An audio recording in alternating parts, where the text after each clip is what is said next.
The K-shaped economy of entrepreneurship. We're going to talk about that today on Builders Live.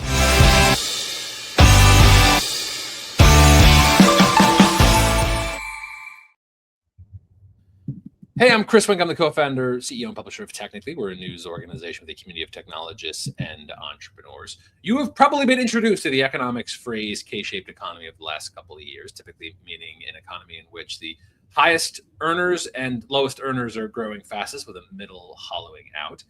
We, according to a forthcoming Technically analysis, are seeing something similar happening in entrepreneurship, in business and corporations. We are, over the last 5 years, in a post-pandemic entrepreneurship boom, seeing some of the highest growth entrepreneurship rates climb, typically science and technology backed, typically likely to grow fast, typically taking injection of outside capital. That is growing. And we're seeing a higher share of people earning less in corporations. So moving gig work economy into incorporated entities and often underperforming their peers who have jobs. So that K-shaped economy, high income earners, low income earners, both rushing into entrepreneurship. We're going to talk about, is that good? Is that bad? What's the meaning for ecosystem builders everywhere? To do that, I am joined by my stable cast of characters, friends, and consiglieres. Victor Hwang of Right to Start, Rae'Mah Henderson of many hats, I don't even know what I'm allowed to say anymore, and Taylor Eubanks of, I think, Midwest House. Actually, I gotta get my intros down. Victor, Taylor, Rae'Mah, say hello. Hello. Hey, everyone. Hey, everyone. Can we start, before we get into the depths of economic nerddom, into a bright light, as always, that you're seeing? Spoiler, we're going to see each other in person for a live recording in just 2 weeks out. I will be plugging that. You're allowed to also say how much you love that. But give me a bright light in ecosystem building that you've seen of late or have coming. Rae'Mah, and start with what do I say you do? You can say I'm a startup investor. I think that's fair. Okay, done. I'm going to shout out Dothan, Alabama. Drove 3.5 hours down there, and they are doing some really spectacular things. I got to go to their new innovation center for the first time, and just beautiful to see our communities coming together to support things like entrepreneurship and science. Say the name again. It's I don't want to shout out the wrong. No, the town. I miss a town name. Oh, Dothan, Alabama. Dothan, Alabama. Love it. All right. Finding it. Taylor. These things ready. Well, no, I was just making. I like to fact check. I like to learn from all your bright lights. Taylor, what's a bright light you've been seeing? Yes, I would say I went to a author talk. Dr. Burns Wallace for her new book, Made for This. I cried the whole time. It was very, very spot on, and I just learned so much. I felt like, she was talking to my soul. So much of what I do for my son, and I do so that the world looks different. And similar to her, a lot of her motivations, her drive is there as well. So it was very, very healing for me. So that's my bright light. I love that. I'm trying to pull that book up. All right, I'm slow on my screenshots. Victor, what's a bright light you're seeing? I'm going to go with a bright light that I just heard about today in the news. Back to my former town of Kansas City. Today, Go Kansas City! Kansas City, the Royals just announced they're building a ballpark in Crown Center, which is where Hallmark is based.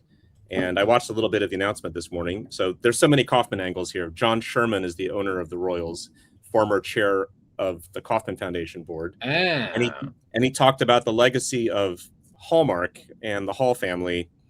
And if you think about when Hallmark was created, the whole idea of a greeting card was brand new. Like the idea that you could put art on a piece of paper and send that as a gift of love to someone. And so that was entrepreneurship. And Mr. Kauffman created the franchise of the Royals, and really designed it. It became actually the Kauffman Foundation owned it in the beginning, to be able to hold it, to keep it, make sure that it was guaranteed to stay in Kansas City instead of leaving town.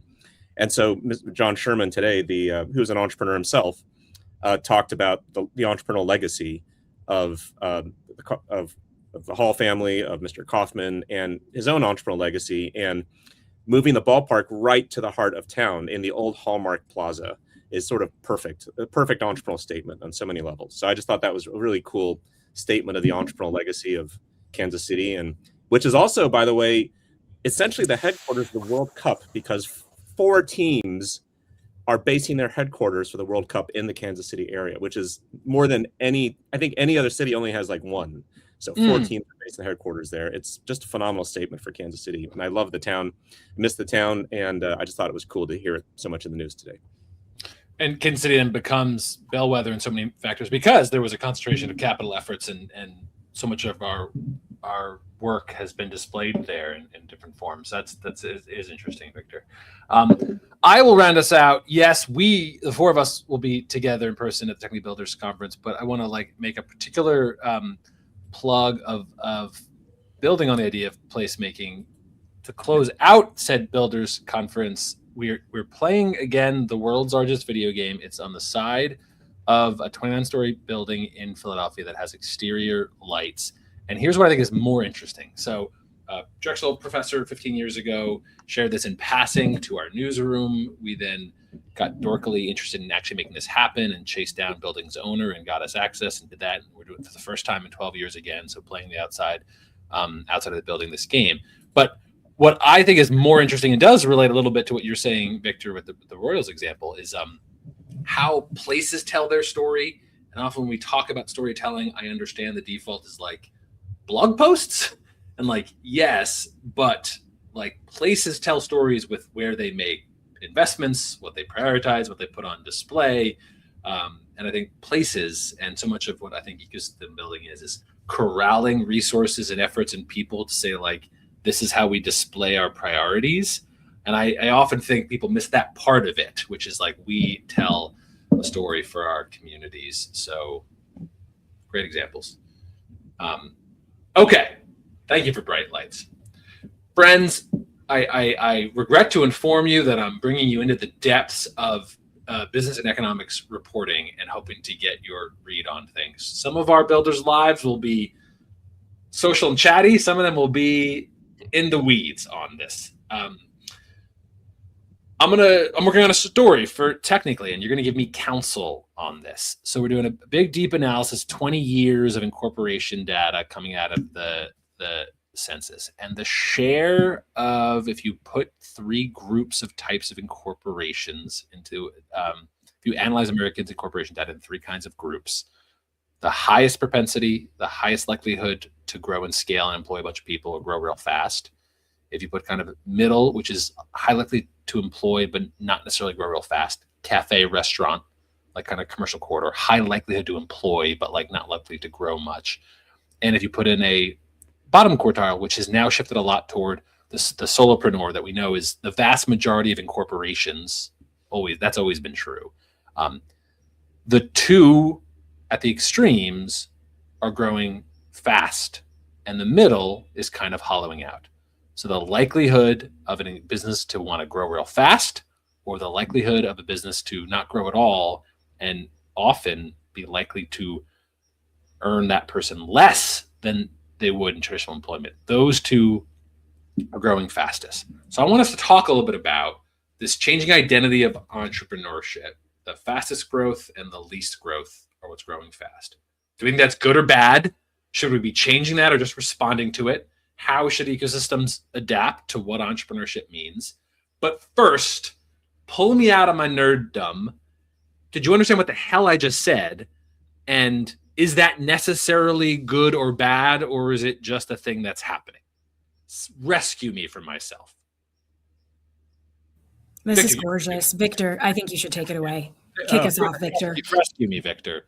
All right. So the idea is that the argument is that gig working is not nearly as good a form of entrepreneurship because there's a lot of people who are struggling, barely making ends meet in gig work, right? Yes. And so I guess I have two sort of points to argue against that. Please. One is sort of gig work economy in general is sort of a phenomenon that's bigger than entrepreneurship, and so there's so many nuances and shades of gray what that can look like. So there's so many people I know that have made great livings on like platforms like Upwork, where they can sell their services on a stable, they basically build their careers and professions on that. Outschool, you can teach and tutor on Outschool. And if you think of the old world, you'd have to tutor by who you knew. You'd have to physically go there in a community. Now in Outschool, you can basically tutor the world, and you can do it from your home, and you can get paid a lot more than you would have, because the liquidity of the market actually raises incomes like that. And so there's many shades of gray of what that looks like. The other thing is I think that data you're talking about if you incorporate or turn yourself into an LLC as a business, you're actually getting the benefit of limited liability. And so if we actually lower the cost of limited liability, we'll actually expect to see more people do that. And that's actually a win, because that means that former gig worker that was completely liable for everything they did as a driver on Uber now has liability protection in their business. So if we're lowering the cost of, and we are, and actually this is part of the work we've been doing at Right to Start, is to lower the barriers to entry to get limited liability protection, because that should not be a privileged thing. Like if you're in business, whether you're a gig worker or you're a startup company that's raised your Series A, you should have limited liability protection, because that's the American concept of capitalism, is you're protected because that's your business, not you. So if we lower the cost, like in Colorado, Governor Polis lowered the cost to $1 to get liability protection, you're going to see a huge rise in gig workers registering as LLCs. And that's going to change the numbers a lot. So all that, I'd say all that just to make that point. And I think at the core of it is what we want people to have optionality, and they want to be protected on their entrepreneurial journeys as they have that optionality. So that to me is a much better measure of the success of entrepreneurship, is do people have the optionality to pick what they want to do in life and grow, as opposed to just measuring the platforms, which I think is very subjective, is what I'd argue. Taylor, Rae'Mah, Splinter, you guys are both doing ecosystem building. Two groups are growing the fastest. Those are going to grow a lot. Those are going to not grow at all. Is that good or bad? Should ecosystem builders care or know about this? Yeah, I think I'll jump in and say, I think that there's sometimes with entrepreneurship, we're like, no, we welcome everyone and we operate as this really hippie community that loves everyone, but we have elitism amongst entrepreneurship. And I think a lot of times we look at gig workers like, we're not like those, And so what I feel like what we're seeing though is through gig working, people are able to opt out of capitalism, like as far as in picking their own schedules and owning flexibility. And I think what we're actually starting to see is that people are maybe understanding it a little bit more, rather than thinking it's just like, this is someone who does this for my convenience, rather than this person is actually being able to maybe be with their kids a little bit more or whatever, what have you. But Taylor, I want to hear your thoughts too on this. Yeah. So how I view gig work is I view it as one of the pathways to entrepreneurship. So this is what we were kind of talking about earlier. There's so many spaces that I view as an on-ramp to entrepreneurship, and gig work is one. So it's sort of a space to like dip your toe into sort of that flexible income. In some spaces when you work, and my gosh, I've experienced this, if I'm a salary employee at my job, if I'm working my tail off or if I'm barely meeting the minimum, same dollars are coming into my home. However, with gig work, you're able to sort of like taste that financial freedom. What does it look like when, hey, I know I need more. I know I need whatever it is. And so I used to think of like Mary Kay or kind of like those MLMs as sort of those on-ramps to entrepreneurship. You get in, you understand, and then you're like, wait, I can innovate. I can create a business. And then you ultimately create something. And so for me, that's how I see it. But additionally to that, I also view gig work as sort of the first step in formalization towards becoming an LLC or becoming, whatever that formalization looks like. Rae'Mah, you and I talked about, that girl that lived at the end of the block that used to braid our hair when we were, our children. We never called that entrepreneurship, because if you call it entrepreneurship, there's the ability to fail. There's the ability for people to say, see, I told you, you should have just gone down to McDonald's and got that job. And so especially, I've seen this, especially in Black and brown communities, I just make fry bread and sell it out of the back at Sunday service. I just do this. Rae'Mah, I just do makeup in the evenings. That's entrepreneurship. I just mow my neighbor's lawn and he gives me 20. That's entrepreneurship. And so I sort of view it as a progression, and also confidence building. I met with an entrepreneur yesterday and she said, I feel like I'm getting feedback from every single lane. I'm getting feedback everywhere. What do you recommend? I trust you. I trust your opinion. And I said, it sounds like you have enough feedback. What can I do to encourage you? What encouragement do you need? You don't have to be 100% right, just directionally consistent. Dell guides. So how can I encourage you? How can I encourage you in that space? Just to keep going, fail fast. So that's really how I view that space. This is important because all of us know, like, this has been, every ecosystem has some version of this conversation on, like, it can come, sometimes it metastasizes into elite callousness, Rae'Mah, and that is clearly dumb. But let me play out here. Here are the two best faith cases I know for why we focus on high growth entrepreneurship at the center of our economic development strategy, and why we have a accessible entrepreneurship above all strategy. And spoiler, I think there's a good faith case for either. I think this just becomes what's best for your community or your approach or your organization is my sense, but maybe push on me. There is, in the literature, well-founded and well-documented data-backed case for the multiplier effects of particular job types and where a kind of new business incorporation, when we cite those numbers, new businesses form most new companies, it's because a particular slice of new companies are most likely to do that, the highest growth ones. So most pro-entrepreneurship kind of research we're championing tends to really come from a particular slice of companies that for a while it was like manufacturing firms, and then they became kind of digital tools, but they were the strategy. And so an economic development group could say, like, our most valuable dollars are to get the flywheel effects of the highest growth companies started, because that high growth company is more likely to get us the support for the hardware store, the carpenter, and the surgeon who are place-based later. And I've heard that case, and that makes sense. If your region is doing that, there's a reason for it. But there's another, which is the Taylor case that she just made but we need a top of the funnel. We want anyone to get the kind of on-ramp to these skills because we want the biggest change for who then can get the chance, either they themselves or their kids, to get the chance to do that high growth stuff. Two different strategies: why I focus on high growth above all costs, or why I focus on accessibility. The concern on this, though, Taylor, to push back a moment, would be, are we giving people an on-ramp, or are we locking them into a different kind of poverty? That, I think, would be the criticism. We can push on whether that's even good, but Rae'Mah, you mentioned, or either you go, but you mentioned before Rae'Mah jumps in. And sorry, please. Cut you off. I think one thing that is super important to understand here is it's all about how your ecosystem, how your city, your county, your state supports entrepreneurship. Period. Is it a privilege, or shout out Victor? Is it a right to start? You mean not just a right, a human right? Is it a human right to entrepreneurship? Do people feel empowered? Do people feel, when we look at economic development, we look at, let's just take a state.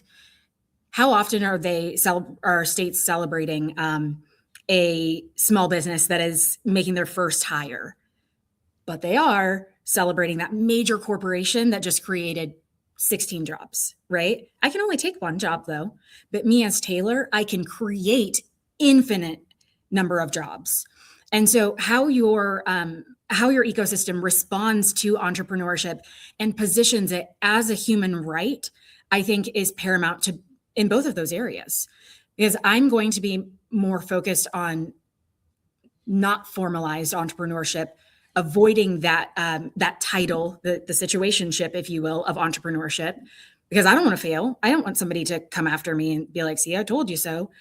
But if you position it and you position your ecosystem from the lens of, hey, this is a space where we celebrate entrepreneurship. This is a space where we have incentives for entrepreneurs. We're not just looking at, Lord, Victor, I've been on your website a lot, not just job takers. We're looking at job makers. Are we allocating workforce funding to entrepreneurial training and all of that? That's a no-brainer. You're creating a ton of a lot of jobs, but we don't have anything for you right now. Sorry. All of the banks are closed for you. Sorry. We have this 20% loan we can get you though. Those are sort of the conversations that need to be had. And I think that really changes the conversation around the appetite for entrepreneurship in a space. One of the numbers that I'm sussing out for my piece is in 2016, almost $1 in $10 are made by firms that had at least one employee and no more than 5. So like kind of micro business. That percentage is almost halved in just a decade time. We getting to see like a little shriveling of that kind of firm. And so that's part of the K-shaped economy argument that we're seeing, either like the solopreneur thing, which you're right, Victor, there are some of those, hey, I was a corporate attorney and now I'm out on their own, I'm doing better and I can go to Cabo when I want to and I'm living my best life. But we are still seeing the ride hailing phenomenon is still showing up in not the high propensity data, but we are seeing that growth. That like if you get in a Lyft and that Lyft driver hands you a business card, as I recently had in Baltimore a few weeks ago, that is likely someone who has formed an incorporation, is trying to develop direct relationships with riders, and we see in the data as one of the fastest growing categories. Probably not likely to have employees, probably likely to live lower wages than they would if they were in a traditional employment with peer education levels. Now we could say, which maybe we should get into, a big part of the conversation in the literature is like, how do you put a price on flexibility? If that person is truly, this is showing up in court cases, as you've called out, Victor, like if that person is truly making their own schedule and truly building their own life, maybe that's a opting out of capitalism kind of line, Rae'Mah. I think that as ecosystem builders, we should be mindful of this, though, because I ultimately care about those people, and I want to make sure we're not locking them into a different kind of poverty with fewer benefits, fewer protections, fewer resources. There is like Victor, something about the like, is trading worker protections for LLC a good deal for the average person? And I don't think I know the answer to that. That might be something I have to go find out. Well, and even that just goes to the whole way we set up our system. Like our healthcare system is employer-based in America. Mm-hmm. And so everything we're talking about is essentially people are trying to build, 21st century businesses in a 20th century system. If the entire healthcare system, the entire workforce system, the unemployment system, the childcare system is all assumes an employer-based economy with big industrial firms. How do we update all of that to the modern era with an entrepreneurial system? And that's what you're getting at. I think at the heart of this is this question of, does the system we've created make Uber driving a dead end or an optional front door? Is it a path to a bunch of other things? Well said. And I think that's the challenge, is for a lot of people, it's a dead end because it's the only thing they have. But for others, we all talk to our Uber drivers, right, at some point, or Lyft drivers. And some of them are like, oh, I'm doing this for a year to save up enough cash to launch my own business. I just met someone a few months back, and he basically said he had a total angle. He said, a year, 2 years, I'm getting certified doing pest control. I've done some apprentice work around it. Yes. I go independent. It takes me, like he said, like something like 20, 30K, and I'm in business, and I'll have enough business for the rest of my life. He basically had his entire life planned out when he was an Uber driver. Not all of them are like that. And I've also met Uber drivers who are like, yeah, I've been doing this for 10 years and they keep lowering the wages and I'm making half of what I was making 10 years ago now. Yeah. I've heard that too. And so is it a dead end, or is it just a front door path into a whole bunch of other stuff? That's the question. And I think it goes to this whole system of what do people, and the whole point you made around stories, like what is the story of a community? Rae'Mah made this point. What is the story of a community? And do you have agency? Can you control your life? That's really it. And that goes beyond just Uber or Lyft or these gig platforms itself. Yeah. And if I could add a little bit to that, it just, as you guys were talking, it just kind of made me think about, like, even my mom was a small business owner for the most part when I was growing up, and just thinking about, like, I don't know, I think gig working it's the, I was about to say gateway drug. It is the gateway into entrepreneurship.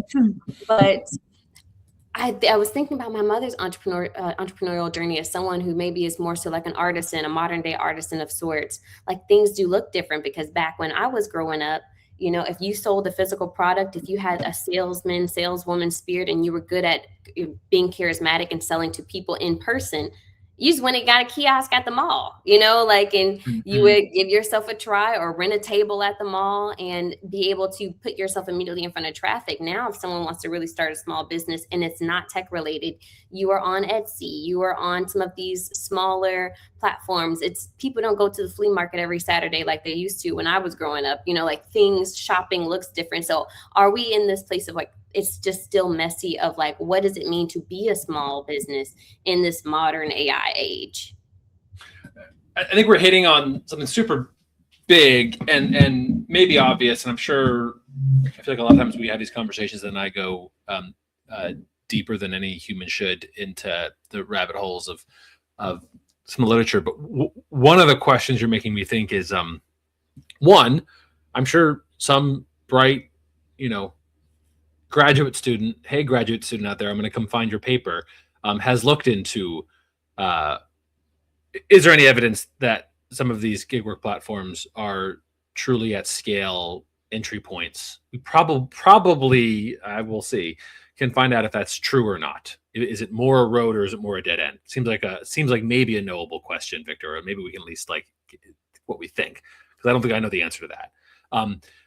The connection also I want to make, that I want ecosystem builders thinking about, I want us, our tribe, to be thinking about, from franchises to the platform companies, the popularity of entrepreneurship. I think of you so often about this, Victor. The popularity of entrepreneurship means to me that if I was, savvy leader of large entity that wanted to protect my incumbency, I would want to drape myself in entrepreneurship as much as I possibly could. Corporations, low approval ratings; entrepreneurship, high approval ratings. So how do I more and more drape myself in entrepreneurship? So if I was a gig work platform, or if I had a franchise model, I would want at all costs to put my entrepreneurs I elevate the front and center, and not me. And I don't know yet. Maybe that's partly the piece that'll come out of this, or at least I would love your reactions to it. Are all of these platforms always making entrepreneurship easier, or are they kind of sucking some of the approval rating out of entrepreneurship to kind of mask kind of larger entities? And you hit on it, Victor. Like, are those gig work platforms enabling entrepreneurship or stifling it?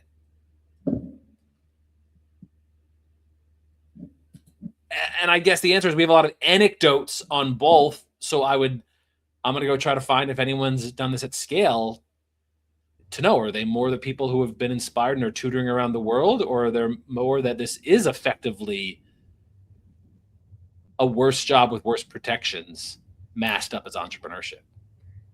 Well, and I know you're the CEO of Technically, so maybe you haven't not thought about this, but anytime I've thought about, maybe I should do DoorDash. So when I've been desperate, when I needed some money. So I don't think that it is supporting. I think it is, I vote against. Well, like what here's a connection I will make, Rae'Mah, that I had never thought about until you just said that. Like, when I was starting Technically, I was doing plumbing jobs. And that was, for so long, has been still like, only now with private equity rolling up those platforms. So now private equity is assembling a lot of the building trades. And so, like, now there's the emergence of platforms. So, like, my version of DoorDash would have been that. And so, like, maybe 20 years ago, 15 years ago, I would have been more likely to pick up a plumbing job on a platform. And I do not know the answer to this truly yet. I will outcome of this interview will be, would that have enabled me to be a more efficient, higher performing, relatively low skilled plumber's assistant? And what that would have helped me, because I would have gotten more gigs and would have removed some of the administrative burden. That is their case. And I've talked to those good, well-intentioned people from a lot of those platforms. We've done coverage of that. I've talked to them. I've talked to the economists they employ. And that would be the argument that, like, yes, we would have enabled low-skilled Chris plumber's apprentice getting plumbing jobs. Or would that, in fact, have just kept me from upskilling and building my own plumbing shop? That's actually a really interesting point. When I think of hiring FTEs, that's scary. That's really, really scary, right? So if I am looking at gig work, let's say, heck, I don't know. I'm Chris. I'm Chris Wink. Hi. Love it. I need a few additional FTEs, but gosh, right now is really financially not the best time. Fiverr, maybe I go there. I don't know about you guys, but the majority of the people I've ever hired from Upwork or Fiverr, they are entrepreneurs, and they're differentiating their revenue streams through getting on some of these platforms. I know I said this earlier before the call as a joke, but like OnlyFans, they're making so much money on OnlyFans. A lot of them have LLCs. What's that? You know, actually, it's a very interesting thing. Explain what it is. It's a little bit into what is it? Name and likeness, Victor. Yeah, Okay. name and likeness. NIL, got it. Yeah, we'll go with that. But a lot of them do have LLCs, and their fan base, let's say, is on that platform. And so, as I think of those things, we even have a retreat. Oh gosh. The Butterfly Pods, just south of Kansas City. And she said, we direct book, like we're a small business. We'll book this for anybody, but Airbnb is doing the lobbying, and they're helping with zoning. They're helping with all of these different things so that our business remains viable. The things that we do are able to be done at a lower cost. And so, yeah, we're listed on Airbnb because that's another space. And so when looking at whether, FTEs, I need to expand my workforce. I need to, us as entrepreneurs are leveraging those gig platforms, to kind of turn up the heat or whatever we say. And so I think that oftentimes we get siloed in, oh, it's just DoorDash. Oh, it's just this. Oh, it's just that. But gig work comes in so many other forms and is leveraged in so many other ways that, it's interesting. That's a beautiful point. Oh, thank you. I'm trying to pull it up here. I can't pull it up fast enough. There's like this famous paper from the 70s on like celebrity effect that presages streaming, that OnlyFans follows a very similar pattern that we see in streaming and other truly global marketplaces, which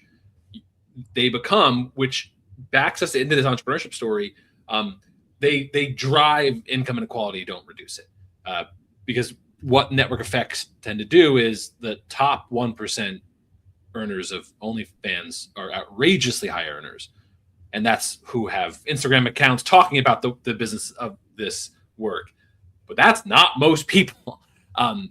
And so that tends to be a rough thing in the economics. Like sometimes average earnings, as journalists, you're trained, like sometimes you got to ignore average earnings. Sometimes median's more important than average. That's why we sometimes use median over average, because average can get tugged up a bunch by 20 of them that are getting $100,000 a month. But it's 20 people.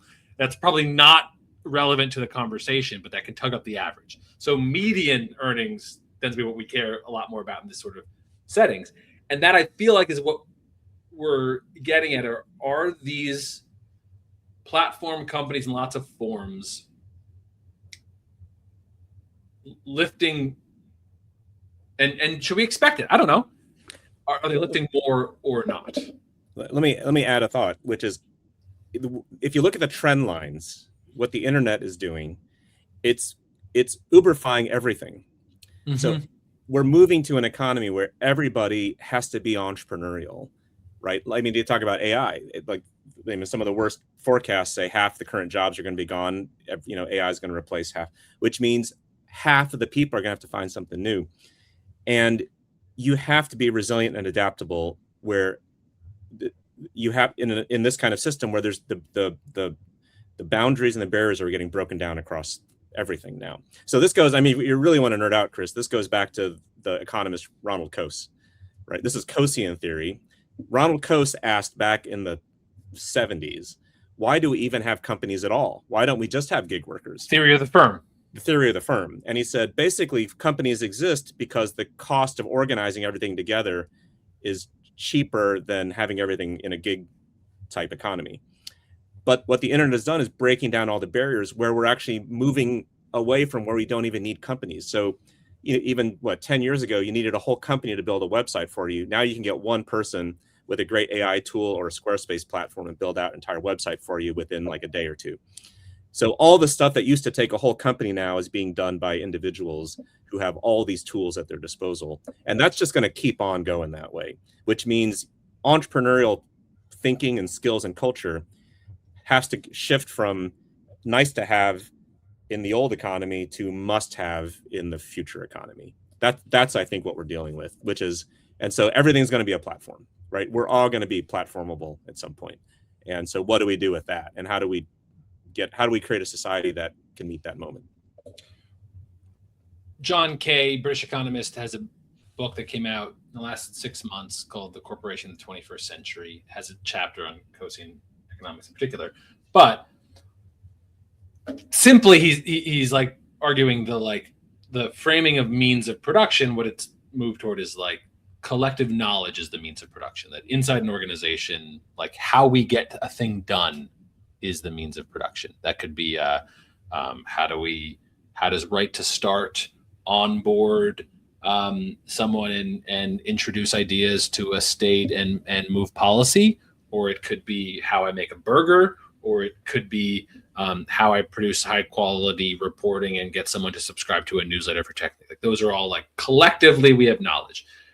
And so entrepreneurship, yeah, Victor, was supposed to be gather some form of capital, be it like social, monetary, or whatever, take an idea, whether it came from a lab or a brain, and we're going to organize capital and put people to that theory and try to solve some problem in the market in a way that we could get done cheaper than we could charge for it.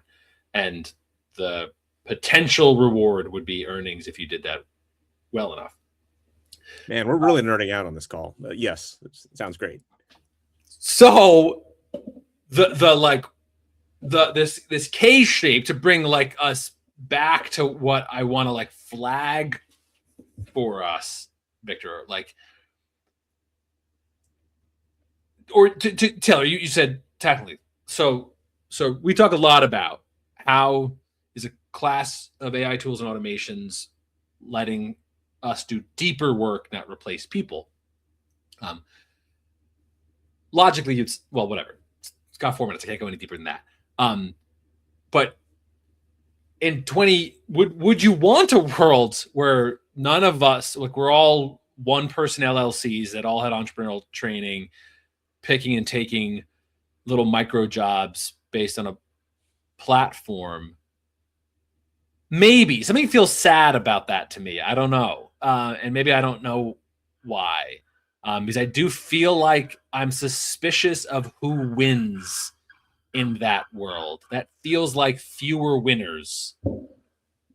And maybe I at least want to make sure that the ecosystem building feels like it ends up being a different kind of union in the long term, because you're trying to advocate for the individual entrepreneur.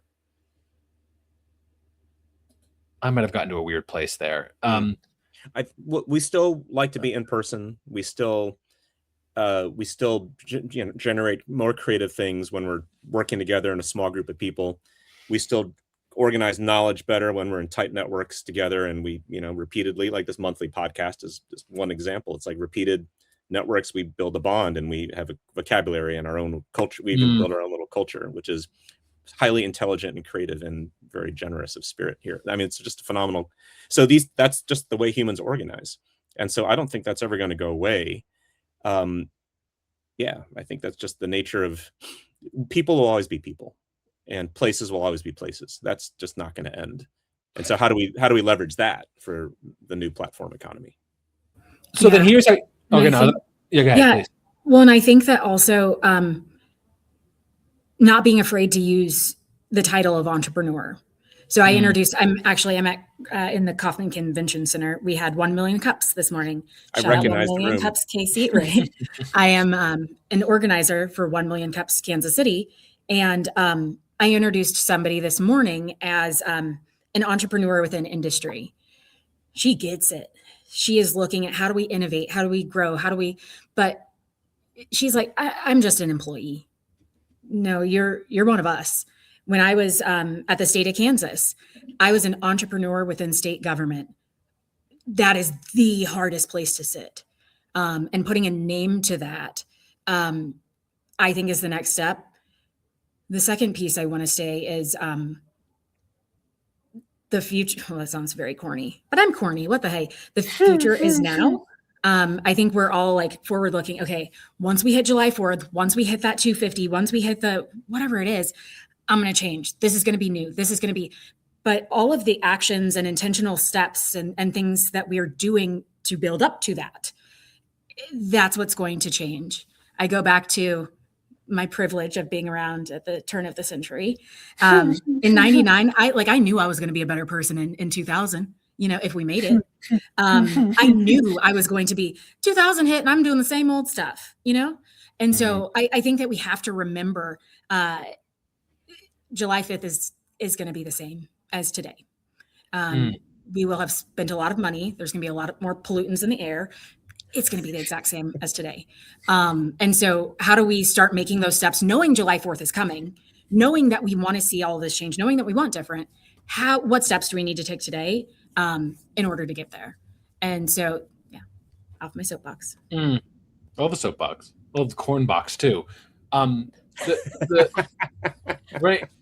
Rae'Mah, maybe you can set us out here to help summarize like this. If you're next time you're at a Birmingham entrepreneurship meetup or whatever, or you're at Sloss Tech this summer, whatever, and there is someone talking to you who's saying, in my region, my state, we're gung-ho about focusing on high growth entrepreneurship. That's where all our organizing is focused. Venture readiness, capital readiness, grow. It's where we're focused. And you're also talking to someone who's like, I run the Small Business Center, and I want to talk to anyone about entrepreneurship, whether they're selling fry bread or they're driving Uber. What's your advice? Two different approaches, both talking to you. They represent this K-shaped economy that I'm trying to understand. What's your advice to them, or what do you want them to think about in organizing with two very different paths to entrepreneurship? Yeah, I think I would challenge them to bringing people with different ceilings into one room. When you were mentioning earlier in the episode of how do we serve these two separate groups? And I think a lot of times we're I just need to serve them differently. I'll have my high growth founders over here, and I'll have maybe my lifestyle business, small business, whatever, what have you on this side. And I think many people, we need to just bring them into the same room, because we're building railroad tracks in between neighborhoods at the end of the day. When I was in my accelerator life, and you're picking companies and you're thinking, oh, how do I put a class of founders together? How do I create meaningful community? How do we create camaraderie that lasts? And I think it came from picking a range, because ultimately I can't teach all of them. I need y'all to be learning from each other. So I need some people that are high growth founders who have been in the game for a long time. This isn't their first rodeo. And I'm also selecting the person that is incredibly early stage, does not have a product, barely got a website. And the exchange that they'll have in between conversations, it ultimately creates something, I think, makes for a robust ecosystem if you put it into an ecosystem perspective. So that would be my advice.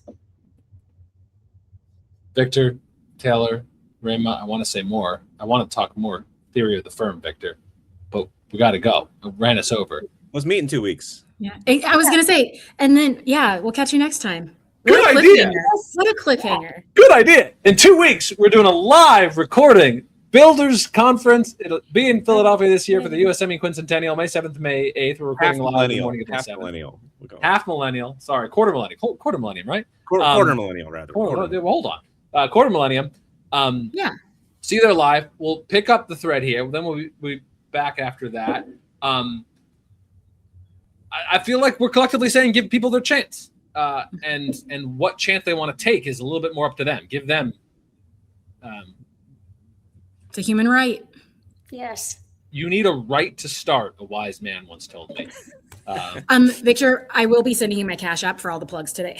I know. Yes. I'm Hey, like, wow. Give me a shirt. My gosh, This is something. phenomenal. You guys are the best. Thank you for the plug. love So it. this is 1,000% the topic, and yeah, this is huge. 3% royalties.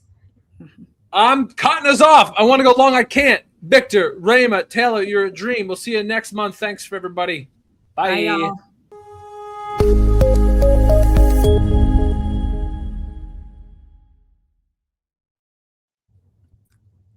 Oh, dang. Hey, that's fun.